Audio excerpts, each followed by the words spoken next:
আসসালামু আলাইকুম। প্রিয় দর্শক, একটা অভিযোগ বিশেষ করে আমার বিরুদ্ধে প্রায়ই বলা হয়, সেটা হলো আমি নাকি কেবল সমালোচনাই করি, আমি নাকি সকলের সমালোচনা করি, আমি কোনো প্রশংসা করি না, অথবা সমালোচনা করলেও গঠনমূলক সমালোচনা করি না। এই অভিযোগটার ব্যাপারে আমি দু একটা কথা বলতে চাই। সেটা হলো যে দেখেন, আসলে প্রশংসা করার লোকের তো অভাব নাই। যখন সরকার থাকেন তখন সরকারের প্রশংসা করে কিছু সুবিধা পাওয়ার জন্য অনেকেই সরকারের প্রশংসা করেন, এবং সরকারে যারা বেতনভোগী লোকজন আছেন তারাও তো প্রশংসা করেন, সারাক্ষণই প্রশংসা করেন। প্রত্যেকটা মন্ত্রণালয়ের একজন জনসংযোগ কর্মকর্তা আছে, তার কাজই হলো সরকারের প্রশংসা করা, তার কাজই হলো সরকারের উন্নয়নমূলক কাজগুলো মানুষের মধ্যে প্রচার করা। এই বিটিভি আছে, তারা সরকারের প্রশংসা করে, যদিও সেগুলি কেউ দেখে না, কিন্তু প্রশংসা করে লোকের অভাব নাই। আবার যখন সমালোচনা হয় তখন সমালোচনা অনেক সময় কুৎসায় পরিণত হয়, সেটাও কিন্তু হয়, কিন্তু আমি চেষ্টা করি সমালোচনাটা করতে, কুৎসাটা নয়। এবং আমার সমালোচনা করার অর্থ হচ্ছে, লক্ষ্যটা হচ্ছে কাউকে বেকায়দায় ফেলা না, বরঞ্চ তার যে ভুলগুলি আছে যেগুলো আমার চোখে পড়েছে অথবা আমার কাছে ভুল মনে হয়েছে, ওগুলো কিন্তু ভুল নাও হতে পারে, কিন্তু আমার কাছে মনে হয়েছে সেটা আমি বলে দিচ্ছি এই কারণে যে ওখান থেকে হয়তো ওনারা একটা দ্বিতীয় অথবা তৃতীয় চিন্তা করতে পারেন। আমাদের মূল লক্ষ্যটা কি? মূল লক্ষ্যটা হলো দেশটা ঠিকঠাকভাবে চলা। আমাদের মূল লক্ষ্যটা হলো নাগরিকরা তাদের অধিকার যেন ঠিকঠাক মতো পায়, সেই চেষ্টা করা। যাক, লম্বা ভূমিকা হয়ে গেল। আমি এখন যে কারণে এই এত কথা বললাম সেটা হলো, আজ আমি কোনো সমালোচনা করতে চাচ্ছি না, আজ কোনো প্রশংসাও করব না, আজ কিছু পরামর্শ দিতে চাচ্ছি আমি। এখন আপনি বলবেন, বেটা তুই কে পরামর্শ দেওয়ার? হ্যাঁ, আমি কেউ না, কিন্তু আমি এই দেশের একজন নাগরিক, তো আর দিনে দিনে একটু বয়সও হয়ে গেছে, মাঝে মাঝে মনে হয় একটু টুকটাক পরামর্শ দেই না। এটা কেন বললাম সেটাও আমি বলছি। আমাদের এই যে নতুন সরকার এসেছে, এই নতুন সরকারের মধ্যে সবচেয়ে বেশি দৌড়ঝাঁপ কে পারছে বলেন তো?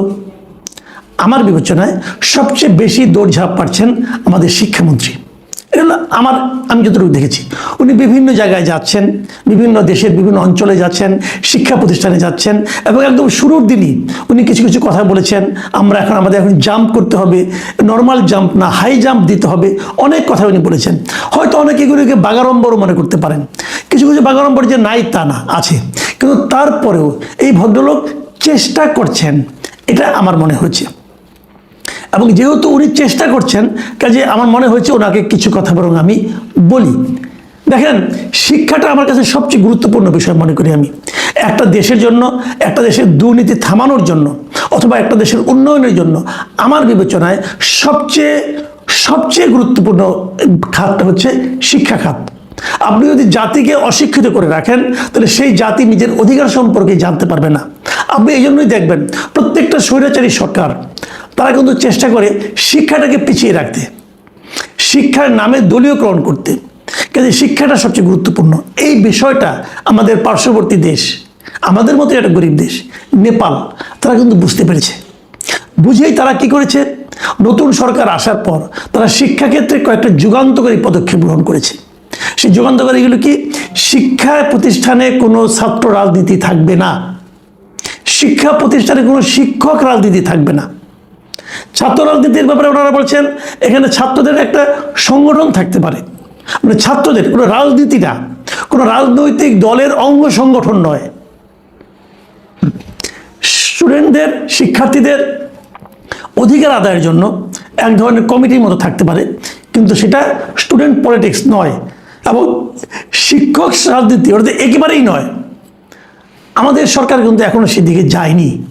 আমি মনে করি যেতে পারে, অন্ততপক্ষে শিক্ষক রাজনীতি বন্ধই করতে পারে। শিক্ষক রাজনীতি থাকলে বা স্টুডেন্টদের রাজনীতি থাকবে, শিক্ষক রাজনীতি থাকলে ওদের লেখাপড়া হবে না, কেবল পরস্পরকে ল্যাং মারামারি হবে। কাজে আমি মনে করি শিক্ষক রাজনীতি ইমিডিয়েট বন্ধ করা দরকার। এটা গেলো ওখান থেকে শিক্ষা। ওখানে ওরা আরেকটা যুগান্তকারী পদক্ষেপ নিয়েছে। সেই পদক্ষেপটা কি? ওরা নেপালের সমস্ত প্রাইভেট স্কুল বন্ধ করে দিয়েছে। বলেছে নেপালের সবাই একই ধরনের শিক্ষা পাবে। সেই শিক্ষাটা কি? সরকারি স্কুলের শিক্ষা। অনেক বড় সিদ্ধান্ত, কিন্তু এরকম বিপ্লবী সিদ্ধান্ত কি আমাদের বিপ্লবী সরকার নিতে পারবে? আমার মনে হয় পারবে না। ঠিক আছে, পুরোটা নেওয়ার দরকার নাই, আংশিক নেন, দেখেন আপনি দেখেন, আপনি বাচ্চারা যে স্কুলে পড়ে, যে কিন্ডারগার্টেন স্কুলে পড়ে, যে প্রাইভেট স্কুলে পড়ে, সেই স্কুলের টিচার কত টাকা বেতন পায় ভাবেন একবার। সে যে বেতন পায়, আপনার বাড়ির পাশে যে সরকারি স্কুল আছে, সরকারি প্রাথমিক বিদ্যালয় আছে, সেই সরকারি প্রাথমিক বিদ্যালয়ের শিক্ষক কি সেই কিন্ডারগার্টেনের স্কুলের শিক্ষকের যে কম বেতন পায় না বেশি বেতন পায়?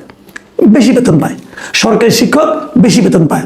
তাহলে যে স্কুলের শিক্ষক বেশি বেতন পায়, যে স্কুলের শিক্ষক হওয়ার জন্য রীতিমতো কম্পিটিশন হয়, সেই স্কুলে আপনি আপনার সন্তানকে পড়ান না কেন? বলেন কেন পড়ান না? কেবল পড়ান না পরিবেশের কারণে, আর পড়ান না ওখানে যারা শিক্ষক আছেন তারা তাদের পড়াশোনাটা নিয়মিত ঠিকভাবে করায় না বলে। করায় না কেন? উনি বেতন বেশি পান কিন্তু কম পড়ান কেন? এবং আরও ইন্টারেস্টিং হলো, আমি মাঝখানে যখন আমি একটা প্রতিষ্ঠানে হেড অফ নিউজ ছিলাম, তখন আমি ওখানে বসে আমার রিপোর্টারদেরকে বলেছিলাম যে আপনারা একটা নিউজ নিয়ে আসেন। সেটা হলো ঢাকা শহরে প্রত্যেকটা ওয়ার্ডের একটা করে সরকারি প্রাথমিক বিদ্যালয় আছে। সেই প্রাথমিক বিদ্যালয়ে যারা টিচার আছেন, সেই টিচাররা কি ওনাদের নিজেদের সন্তানকেও তার স্কুলে পড়ান? আমি এই খবরটা নিতে বলেছিলাম। আমি যে ফলাফলটা পেয়েছিলাম সেটা ভয়ঙ্কর। সেটা হলো অনলি 15 থেকে 17-18% মাত্র আমরা পেয়েছিলাম যা নাকি শিক্ষকরা নিজেদের সন্তানকে তার স্কুলে পড়ান। বাকিরা কেউ পড়ান না। বাকিরা সবাই তার সন্তানকে কিন্ডারগার্টেনে পাঠান, পাঠিয়ে উনি নিজে সেই সরকারি স্কুলে টিচিং করতে আসেন। তাহলে শিক্ষার উন্নতি আপনি কীভাবে আশা করেন? সরকারকে কি নিয়ম করতে পারবে যে যত সরকারি কর্মকর্তা আছেন, সরকারি কর্মকর্তা যারা সরকারি চাকরিজীবী যত লোক আছেন, সরকারের সঙ্গে সম্পৃক্ত যত লোক আছেন, সকলকে বাধ্যতামূলকভাবে সরকারি স্কুলে পড়াতে হবে? বলতে পারবেন? বাস্তবায়ন করতে পারবেন? যদি পারেন তাহলে এই সরকারি স্কুলগুলোর মান উন্নত হতে বাধ্য। এই কাজ কিন্তু দিল্লিতে হয়েছিল।